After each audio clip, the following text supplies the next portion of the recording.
Namaste and welcome to this edition of The Right Stand. Ladies and gentlemen, we turn the spotlight towards Karnataka and the details that have emerged in the Praveen murder in Puttur are very, very startling. While the Chief Minister of the state, who's back in Karnataka now, has talked about setting up a specific commando force, the larger question is it time to go out on an all-out strike against radicals, and especially outfits that are nurturing these radicals and providing them with cover fire? Your channel has exclusively accessed CCTV visuals in the run-up to Praveen's murder, establishing the movement of the accused. And what it shows is that there was nearly a 40-minute wait before the murder was executed. The vehicle has a Kerala registration. We've put together the pictures that we have accessed and also tried to weave the entire story of how these killers, how these brutes plotted and planned the murder and executed it. Have a look.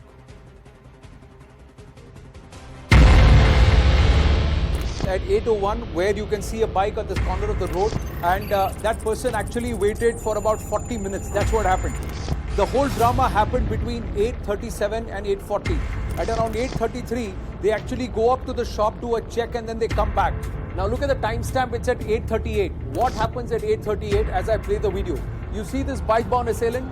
You see him very clearly here. This is the bike-bound assailant and he is waiting here. Earlier he was seen walking around. He's sitting on the bike. A car passes, he's still sitting. He's not moving. Now what happens exactly at 8:39 is that this bike will start moving because there is somebody who's running towards him. And he sits on the bike, he starts the bike. See, there are now two people on the bike. The bike is started. You see the timestamp at 8:39, the bike is starting from here and they are making their way to this very spot. This is the spot where the entire incident happened. This is where Praveen's shop is. And that's where they are going. At 8:39:53, it's all happened within that minute. Between 8:38 and 8:50, it's all happened. And there is a lot of commotion. The bike-bound assailants, the drama has happened. And then now you will see at 8:40, people are running towards the entire incident because something has happened here. This is the spot where the bike and people are. And that's why there is a flash of the light because it's a night camera. And in that camera, vehicles have suddenly started and there is commotion that started building here because this is where Praveen was murdered. Who are these brutes who are practicing severing or cutting the neck, who believe that they can hack a person to death and get away with it? And who are the people who are actually giving these brutes cover fire? Is it time for an all-out strike on radicals? That's the big question, and no corners cut in this. Praveen killing outrage is the hashtag. Tell us what you think. Let's dive straight into the debate. I have Dr. Sameer Kagalkar, spokesperson of the Karnataka BJP, with us. Aditya Srinivasan, advocate, should join us. Kapil Madan should join us. But I also have TV Mohandas Pai, Aditya Srinivasan with us. TV Mohandas Pai ji is also with us. And we also have Dr. Sameer Kagalkar. Mohandas Pai ji, namaste. And namaste to everybody else. Let me first ask you, is it not time to go down and deal with such brutes with a hard hand? Why should they get the due process of law? Why should they be treated and their human rights be upheld when they believe they can walk around our streets and butcher people at will? Anand, the Indian state at the central level and the state level has been very soft on these jihadi elements who across the country have created violence, killed people, murdered people, who march on the streets saying Sartan Juda, and where mullahs and others give out calls to cut people's neck, hang them and give money. The Indian state will put its foot down and put them all in jail and prosecute them and give out sentences. They must hunt them down because they created a fear psychosis by this march on the streets. For example, even in the state of Karnataka, we are told that the Siddaramaiah government released a lot of these jihadi elements who were put in jail because they did not want to prosecute them for political reasons. And the Indian state has been very soft. The primary duty of a state in India is to protect the life, liberty and property of all citizens.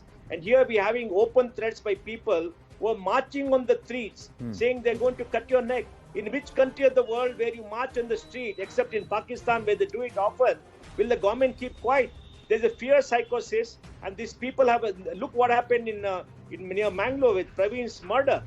And we are told by the locals in Mangalore that very often hit squads by a jihadi element from Kerala come there and they kill people or hurt people and go back to Kerala and disappear.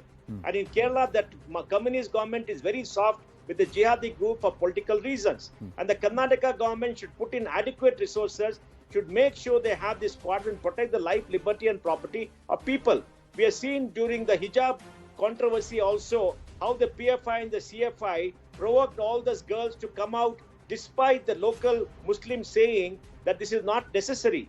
The jihadi elements are dominating the place, and the government has been very soft, trying to provide space for them, and the government has to be hard. Rule of law should apply. People's life, property should be protected. It is not happening all across India, and I think Karnataka in the South Kerala district has not been up to the mark. There are Al-Qaeda elements being picked up from Bangalore. Bangladeshis who have committed murders who are being picked up from Bangalore. It become a safe sanctuary. Yeah, there are those. There are others who are coming there, and half of them, their nationality itself is of dubious origin. My point is, why should there be any corners cut for such people, and why should there be any leeway? If two people believe they can come on a bike with a Kerala registration, hack a person to death and go, do such people deserve a fair trial, sir? Or do those people deserve bullets right here, and an example be set out of them that you move towards the path of radicalism and you behave like this. This is how you are going to be treated. You are going to be treated like parasites and pests. I totally agree with you. We have to be harsher to them because these are not elements who can be treated like you treat a normal criminal. These are hardened elements who are doing it for religious reasons in many parts of India, as happened in Rajasthan. They have been radicalized. And I think we must go after them because, we can't let ordinary citizens' life be put in jeopardy because the state happens to be soft.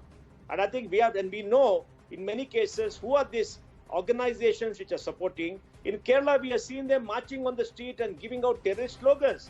In Kerala, they're getting documents that we are going to rule Kerala in 25, 30, the population is going to go up. It's happened in Jharkhand. They're radicalizing, they're going all out, and the Indian state has become very soft.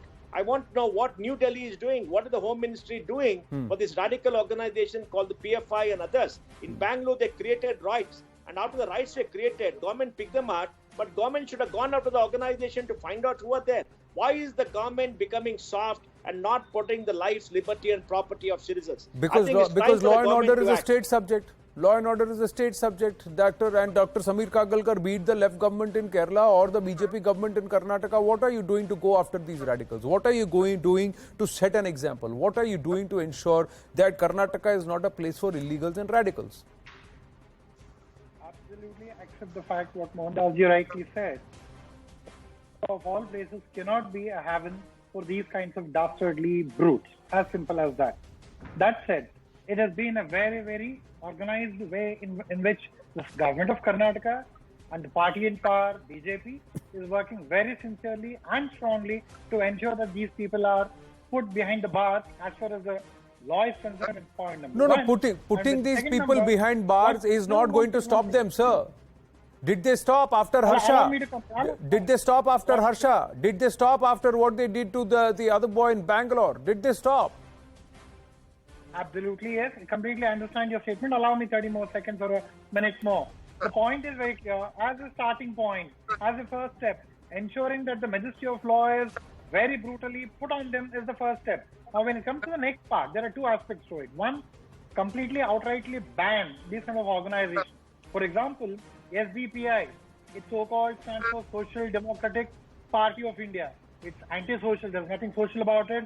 And there's absolutely nothing democratic about it, and they've got nothing to do with India. If anything, the idea of India is anathema to them. So we are completely in agreement in theory that these kinds of radical